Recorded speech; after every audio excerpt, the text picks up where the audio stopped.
tutorial for our indicator stand part top, part number 8DV4700302. Of course, we want to simulate, we're using multi-axis here, so let's we want to model the stock. Good practice on this. For more simpler parts, I don't do this, but when we're getting into dovetail fixtures, I like to. So what we're going to do is our stock is going to be based off of this volume here.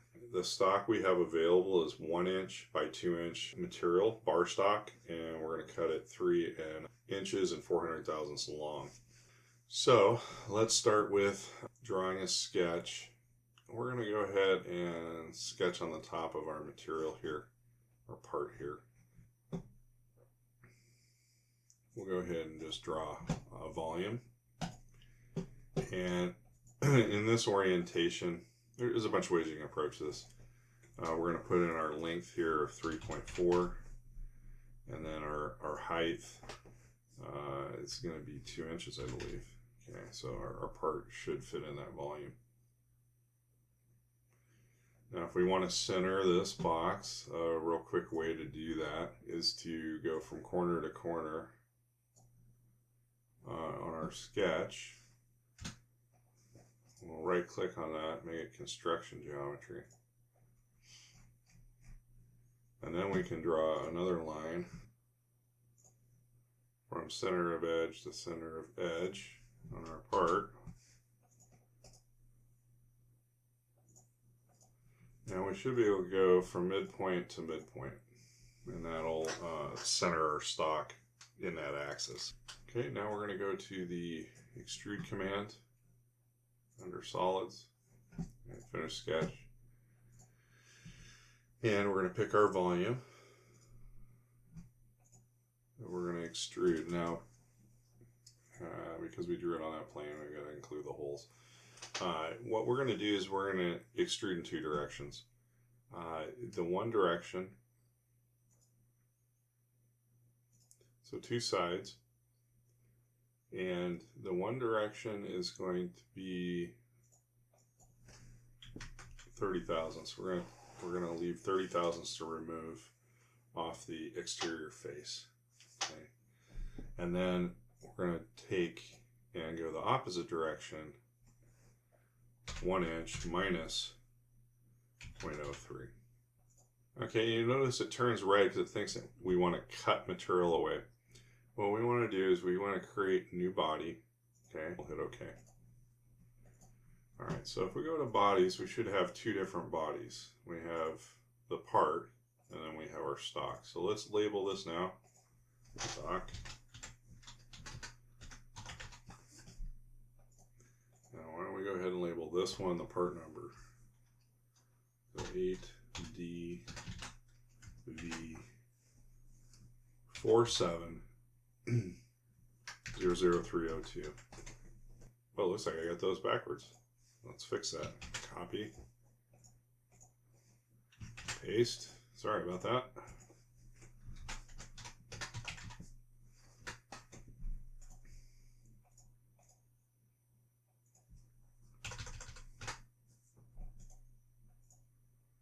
Okay, so now we can view the stock, and I would also right click on the stock, and we're going to go to opacity control, and let's make it 50% opaque so that we can see through it. Alright, so this is our stock volume, but we need to put a dovetail on one of these faces. We're going to be using the 5th Axis brand vise. It uses a 45-degree chamfer. The specifications are uploaded in Canvas. I'm going to walk you through this first one, and then on the future projects I'm going to expect you to do these steps all on your own, and you're going to need to program them and cut them. Okay, so what we're going to do is draw that dovetail in the side view. Okay, and it's going to cut through, and we want the largest amount clamping across the vise. Okay, so we're drawing this in the right side view, but what I'm going to do is I'm going to rotate so that as if it's on the machine, the dovetail will be on the back here.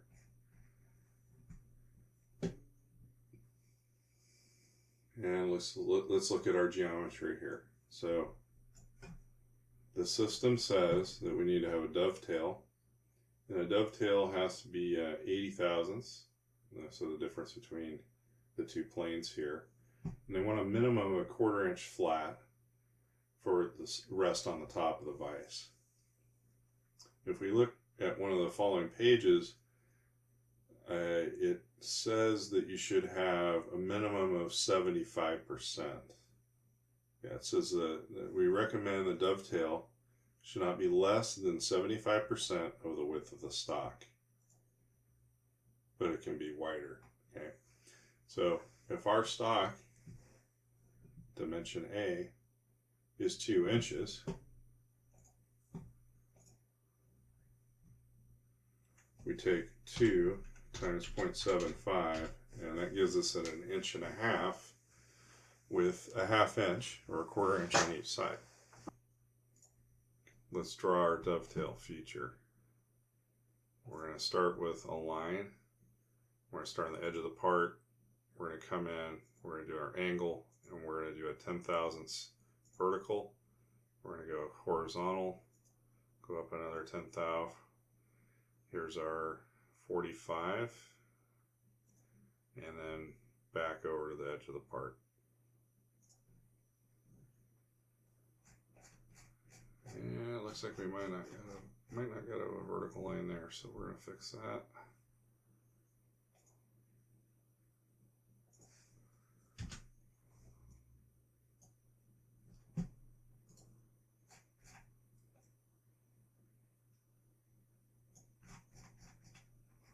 Okay, we're going to put in some constraints first.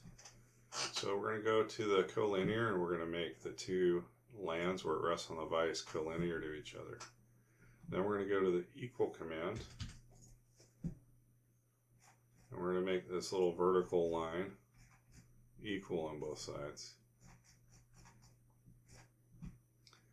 Then we want this whole feature, dovetail feature, centered on our stock. So we're going to go from center of the top of the stock, and then find center of your dovetail. Convert that line into a construction line, and then we force it to be vertical if it isn't already. Okay, so that's forced all our features to be centered around the length of this. Okay, we want to skim a little bit material off for this, so let's set our distance from the dovetail to the edge of stock at 30 thousandths. And we have a nice control because we're going to machine this face and then this face in the same setting to control the tolerance. Okay, let's zoom in on our little step. That is 10 thousandths, 0.01, and that should update both sides because we have the equal relationship there. We're going to dimension next our angles at 45 degrees.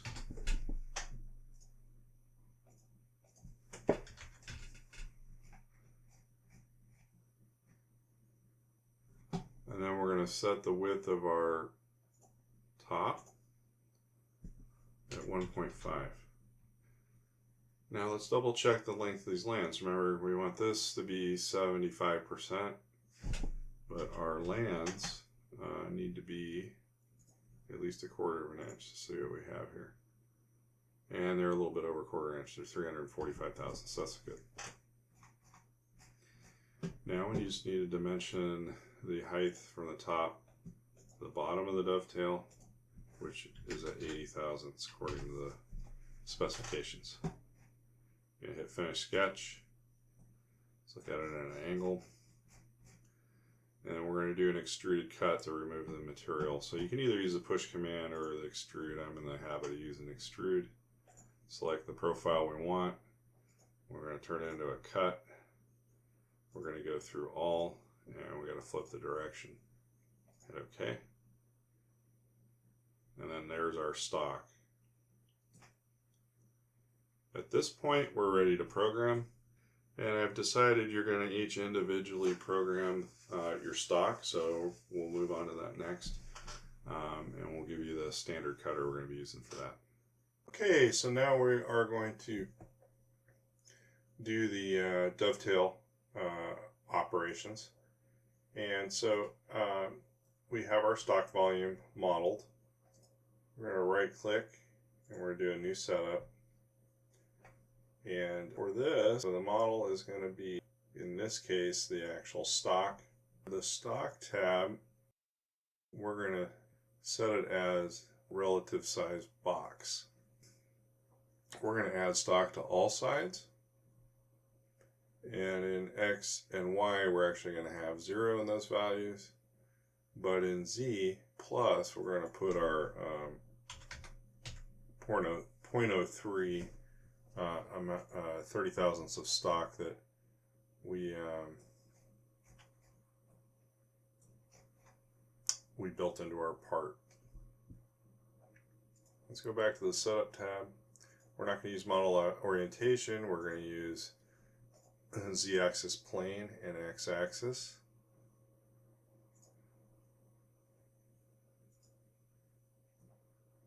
And I would think we'd use the stock box point for this.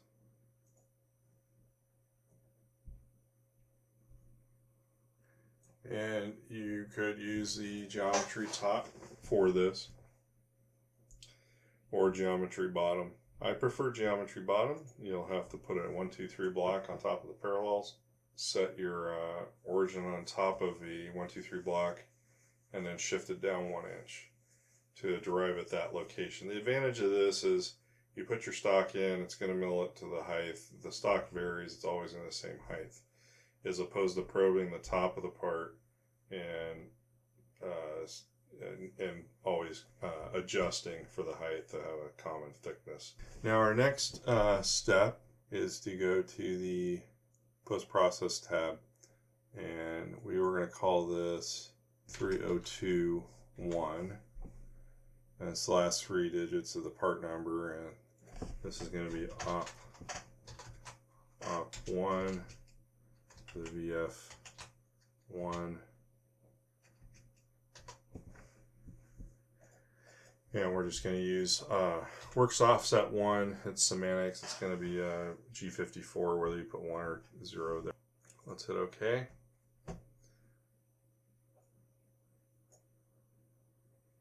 Now I'm recording this after I've actually done op 2, so you can kind of ignore that. But we want to change the name to op 1. We're first going to face mill off the top. Then we'll come back with an end mill to remove most of the material on the sides. And then we're going to look up a dovetail cutter and build that. This procedure can be applied to any of the projects, so please refer back to this video on the machining aspects of cutting the dovetail for the 5-axis system. Okay, so we're going to go to our tool library, and first we're going to do a 2-axis facing operation. Select the tool. We're going to get our face mill that we've been using. But we want to make sure we, for this one, are selecting it from the VF1 library. There might be some slight differences in gauge length. Okay, I'm going to leave these pretty much at default. We're going to bump this to 40 inches a minute.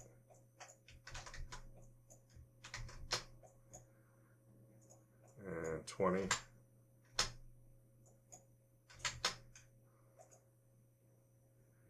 Okay, we go to the geometry tab and it pretty much auto selects what we want off the stock. We're going to go to our heights. We're going to leave most of this at default.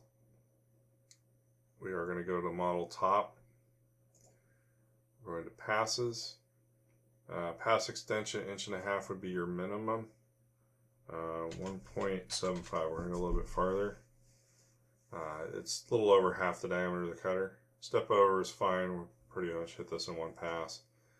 You can go both ways, but we're only going to take one cut at it. We're not going to do multiple depths, so we're not going to leave any stock. So we move on to the linking tab. Keep all of this in defaults except for that vertical lead in. And let's take a look and see what it does. Okay, so we got our one pass, buzzes down the top.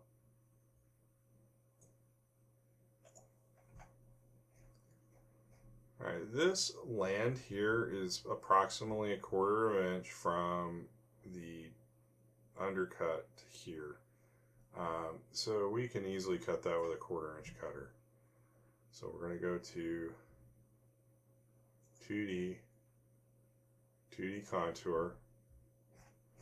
And this time we're actually going to select the bottom edge on both sides of the vertical flat.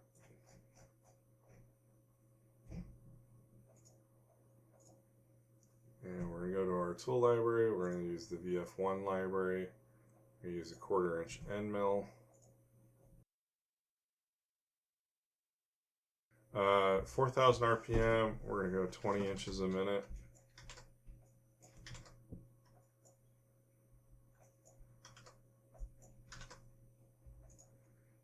Okay, we've got our 2 chains.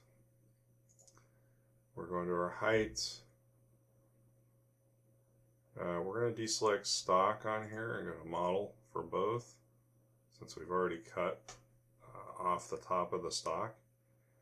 And we're not going to go to selected contours. The depth we want to go to is selection, and we're going to pick this bottom of the surface of one of the faces. On the passes tab, we want to use wear compensation in case we need to use cutter comp. Finish feed rates, fine. We are going to do 1 roughing pass so that we can do a finish pass.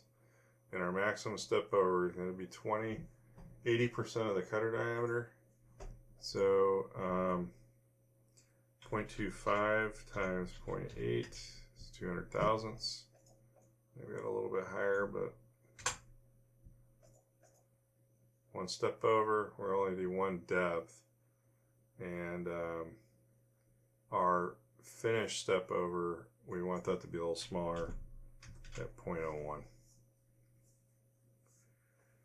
We don't need smoothing and these other things. And now we're going to go on to the 3-axis multi-axis tab. Don't need to do anything there. And we're going to go on to the linking tab. Linking, let's just scan it. Horizontal lead in radius. And we're going to go a sweep angle of 0. We're going to come straight in from the end. We don't need to come in at 90 degrees. And our lead in distance should be more than half the diameter, so let's do 0.125, 1.3, and that's a little more than half the diameter. And no vertical lead in radius, please. And we hit OK. So we should have 1 rough cut and 1 finish cut.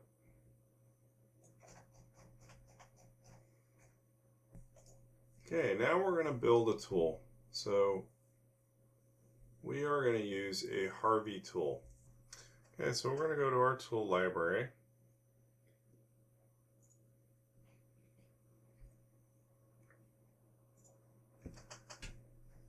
And we're going to call this the Sierra VF1 aluminum library.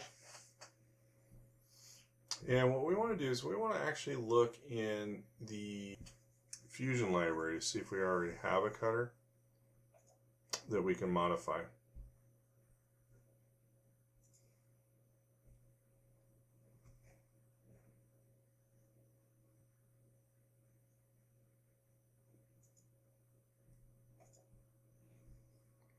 Okay, we're going to switch to dovetail. It looks like there's several.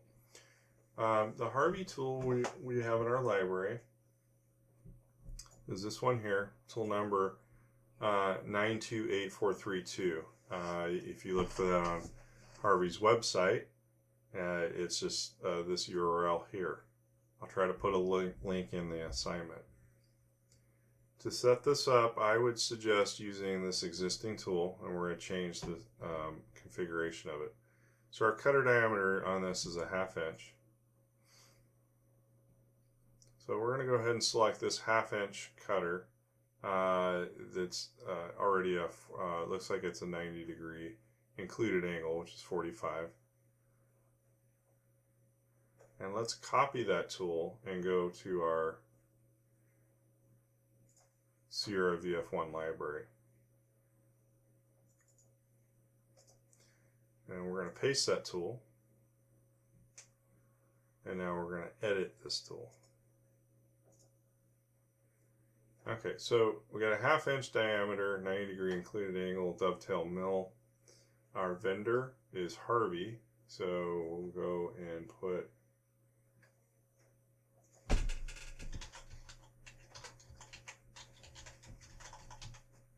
our product ID is going to be the tool number, their part number, so you know where to buy it.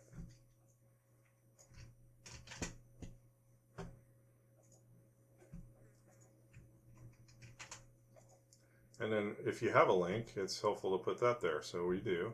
We'll go back to our website and the direct link for this tool. Copy and paste that by using Control-C, Control-V, or right click on it. And that way we can go directly to it later.